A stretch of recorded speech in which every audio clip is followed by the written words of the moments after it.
What's good, YouTube? It's your boy Elisha. So today I'm going to be talking about the #1 problem every dropshipping and e-commerce business faces today. So if you clicked on this video, you're probably feeling overwhelmed because either you've been running a store and you haven't been seeing much progress, or you're trying to get into the space and you're looking at all the many different things you have to do and you're kind of confused as to which one to pick apart first, and you're just trying to figure out the landscape. Regardless of wherever you're here, you're trying to get things going. You're trying to get some results, you're trying to get some sales, and you're trying to change your life. Why should you listen to me today? You never met me, you don't know who I am. I'm gonna give you the real because honestly speaking, I truly haven't succeeded in this space. I'm still trying to break into it. I don't have an ego to stroke here. I'm just trying to tell you what I've seen and what I've learned in the matter of time that I've spent in this space. So I've been running a store since July or August of 2021, and this is a branded store, so not a drop shipping store. And prior to this, I have tested maybe 1 or 2 drop shipping products, so like a product for cats and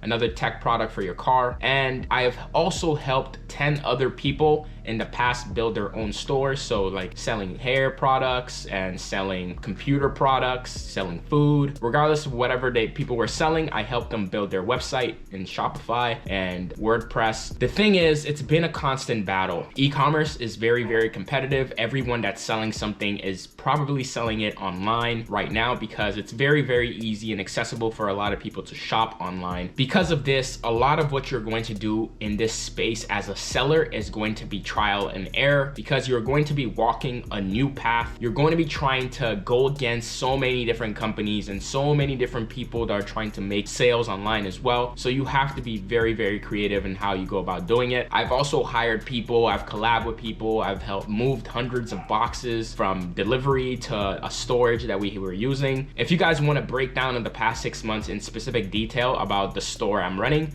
I'll do so, but for now, let's focus on the issue at hand. We are struggling to get the numbers that we want that shows us that our invested time is paying off. So what does that mean? Currently, there are different aspects of running a store when it comes to actually getting sales.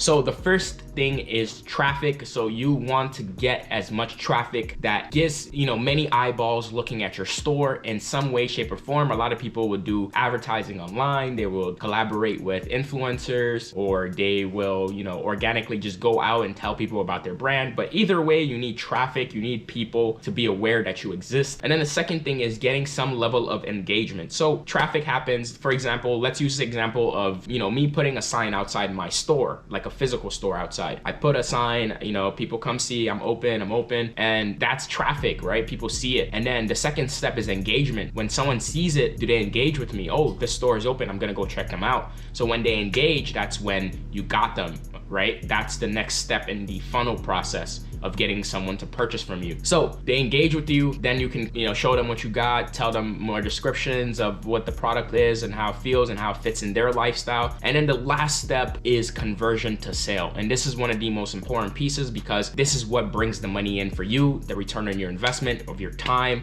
of all your efforts and labor. So when you get conversion, that's the number that typically is the lowest. So you will see conversion rates from 1% to 5%, and that's 5% is even pushing it because conversion is super, super difficult to get. So where am I at in terms of our store? So our store currently gets low traffic if I'm not running ads online, and the engagement has been relatively low, especially looking outside of people that I already know and have interacted with, like my close friends or my family, and like people that I reached out to establish relationships. Outside of that, there's really low engagement. So now, what is our biggest focus moving forward? Because we have to try to solve this problem. And the thing about e-commerce and dropshipping you're gonna find out is it's a lot of pivoting.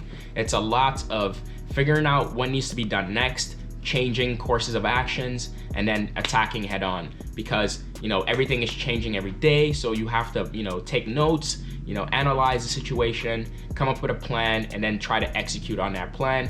Things are always going to be moving on the fly. So our current goal right now is to focus on building a network of very, very strong opinions around our brand and products. So this looks like us partnering specifically with a lot of different people. So how are we gonna go about doing this? So recently I hired someone on Upwork to help us find 5 to 10 athletes per month that we could, rely on to make and create content that they could promote online. So what this does is, number one, it takes the burden off of our team to produce content of our product. And number two, it gives us organic advertising and promotions, because people living their everyday lives, athletes are, working out, going to the gym, that could be using our products, they would be advertising to the people that they know, and they're more likely to know other athletes and know other people that might enjoy our products than we are. So instead of taking that burden head on, we're trying to find people that can help us do that. So it could be the case at the end of the day that there is no market for my product, my pricing, and my strategy. But as long as I'm enjoying this creative process of making changes, adjusting, pivoting, and taking more stabs at it, if you're interested in something, pursue it. Yes, it's expensive to pursue your interest and your ideas and yourself and invest in yourself, but it's a learning process. You're gonna learn things along the way that's gonna help you, be a better leader when it comes to, how you're, coming about with a plan, how you're working with other people, how you're managing a team. If you do have a team, you get to learn a lot about bringing value to a marketplace, because if you are struggling to bring, see sales, then, there's something missing there. So, figuring out how to solve that problem is going to be huge. So you can take that into any other thing that you want to do in the future as well. So think about this as a learning experience if you're struggling with it as well, and know that there is a light at the end of the tunnel if you keep pushing. Anyway, if you're interested in our brand, our idea, the products that we got going on, check us out at Therapy Equip on IG, or check out our website, therapyequip.com.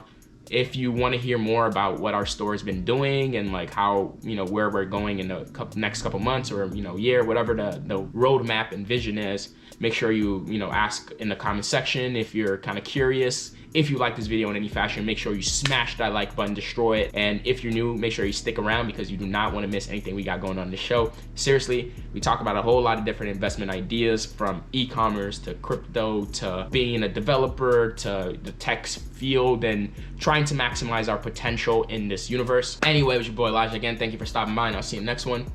Peace. That I'll make it, then you better place your bets. Man, I feel so blessed, but it has been me in the end.